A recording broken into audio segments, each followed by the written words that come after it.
देखिए ये क्वेश्चन क्या कह रहा है, a short bar magnet has a magnetic moment of 0.48 joule पर टेस्ला। ठीक है, तो ये बार मैग्नेट का मैग्नेटिक मोमेंट हमें दे रखा है 0.48। Give the direction and magnitude of the magnetic field produced by the magnet at a distance of 10 centimetre from the centre of the magnet on the axis and on the equatorial line. देखो जैसे ये आपका bar magnet होता है ना, मान लो ये इसका साउथ पोल है, ये इसका नॉर्थ पोल है। ठीक है, तो इसे ये उसकी एक्सियल लाइन होती है और ये उसकी इक्वेटोरियल लाइन होती है। ठीक है,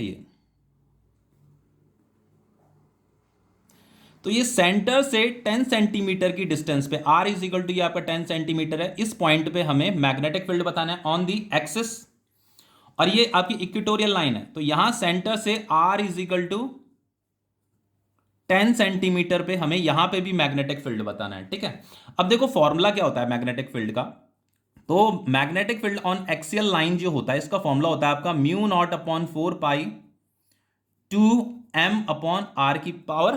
m क्या है, मैग्नेटिक डाइपोल मोमेंट है। ठीक है, तो उसी तरीके से बच्चों इक्वेटोरियल के लिए जो फॉर्मूला होता है,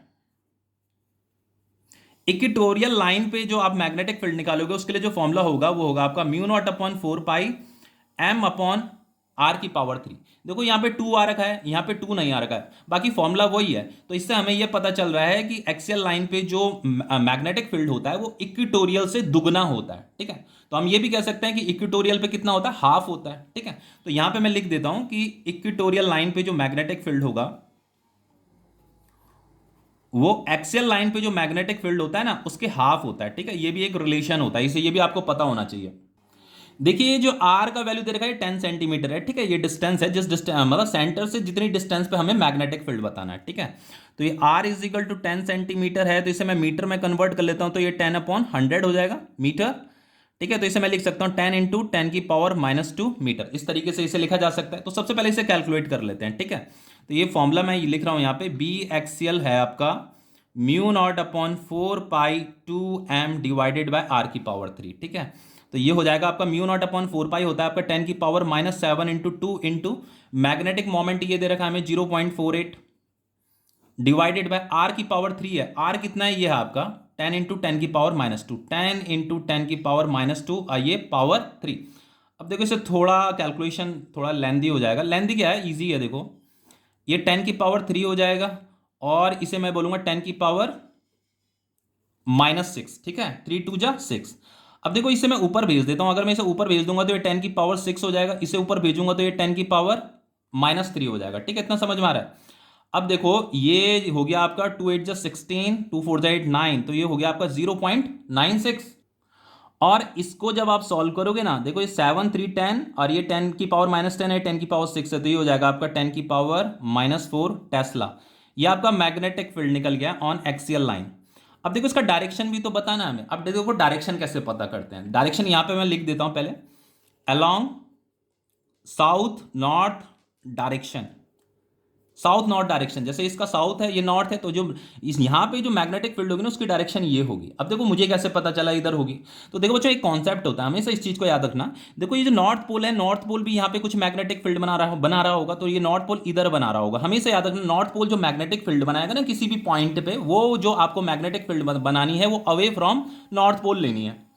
और साउथ पोल भी यहाँ पे मैग्नेटिक फील्ड बना रहा होगा, तो साउथ पोल जो मैग्नेटिक फील्ड बनाएगा वो टूवर्ड साउथ पोल बनाएगा। ठीक है, तो ये मान लो ये B1 मैग्नेटिक फील्ड है, ये आपकी B2 मैग्नेटिक फील्ड है। अब देखो ये वाला जो मैग्नेटिक फील्ड है ये नॉर्थ पोल बना रहा है, ये वाला जो बना रहा है ये साउथ पोल बना रहा है। ठीक है, अब देखो ये वाला वेक्टर बड़ा बना रखा है, ये वाला वेक्टर छोटा बना रखा है, इसलिए बना रखा है क्योंकि इस पॉइंट के ये जो नॉर्थ पोल है, ये नॉर्थ पोल इस पॉइंट के बहुत क्लोज है। ठीक है, तो नॉर्थ पोल यहाँ पे ज्यादा मैग्नेटिक फील्ड बना रहा है, और इस पॉइंट और ये जो साउथ पोल है, ये साउथ पोल इस पॉइंट से काफी दूर है, तो इसीलिए ये साउथ पोल ये वाली मैग्नेटिक फील्ड बना रहा है, इसे मैंने छोटा वेक्टर बना रखा है।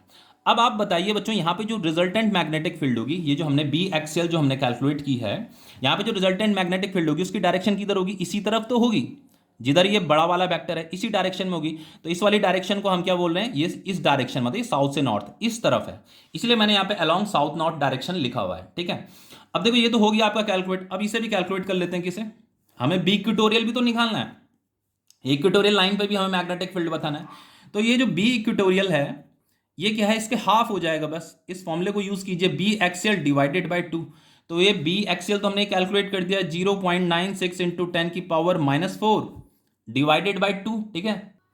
तो इसे जब आप डिवाइड करोगे तो ये हो जाएगा आपका 0.48 हो जाएगा, ठीक है। तो ये जो आ रहा है आपका 0.48 इंटू 10⁻⁻⁴ टेस्ला आ रहा है। और इसकी जो डायरेक्शन होगी एक्सियल लाइन, ये वाली एक्सियल लाइन की मैं बात कर रहा हूँ, ये मैंने सॉरी इक्वेटोरियल लाइन की मैं बात कर रहा हूँ, यहाँ पे हम मैग्नेटिक फील्ड कैलकुलेट कर रहे हैं इस इक्वेटोरियल लाइन पे, ठीक है। तो ये इसकी जो डायरेक्शन है ये भी लिख देना आप along north south direction, along north south direction. अब देखो नॉर्थ साउथ डायरेक्शन कैसे हुई, देखो बताता हूं आपको। देखो बच्चों ये जो नॉर्थ पोल है, नॉर्थ पोल जो मैग्नेटिक फील्ड बना रहा होगा इस पॉइंट पे, वो अवे फ्रॉम नॉर्थ पोल बना रहा होगा इधर, पता है ना आपको, मैंने बोला अवे फ्रॉम नॉर्थ पोल लेना है। जैसे मैं मेरे पास स्केल ढूंढता हूं, एक मिनट, हाँ। ये इस तरीके से, जैसे ये इसका नॉर्थ पोल है ना, तो ये इस तरीके से बना रहा होगा, ये इसका नॉर्थ पोल है तो यहां पे बनाएगा ये मैग्नेटिक फील्ड इस डायरेक्शन में, अवे फ्रॉम नॉर्थ पोल, ठीक है। एक दूसरे पेज में दिखा देता हूं आपको, चलो समझ गए होंगे आप, ये वाली डायरेक्शन है। और साउथ पोल जो मैग्नेटिक फील्ड बना रहा होगा वो टूवर्ड साउथ पोल बनाएगा इस तरफ। अब देखो बच्चों ये जो पॉइंट है, ये पॉइंट नॉर्थ पोल से जितने डिस्टेंस पे है उतने ही डिस्टेंस पे ये साउथ पोल से भी है। तो ये दोनों जो मैग्नेटिक फील्ड होंगे वो सेम मैग्नीट्यूड की होंगी, ठीक है। अब अगर मैं इसके कंपोनेंट बनाता हूं, इसके अगर मैं कंपोनेंट बनाता हूं तो इसका एक कंपोनेंट इधर होगा, एक कंपोनेंट इधर होगा इसका, और इसका जो मैं अगर मैं कंपोनेंट बनाता हूं तो एक कंपोनेंट इधर होगा, एक कंपोनेंट इधर होगा, तो ये दोनों कंपोनेंट तो कैंसिल हो जाएंगे, तो फाइनली हमारे पास ये वाले कंपोनेंट बचेंगे। तो यही क्या होगा, आपका मैग्नेटिक फील्ड का डायरेक्शन होगा। इक्वेटोरियल लाइन पे जो मैग्नेटिक फील्ड का डायरेक्शन होता है वो ये होता है। तो ये वाली डायरेक्शन क्या हो गई आपकी, नॉर्थ टू साउथ हो गई, इसीलिए मैंने यहां पे अलोंग नॉर्थ साउथ डायरेक्शन लिखा हुआ है, ठीक है। तो ये क्वेश्चन आपका कंप्लीट हो गया है।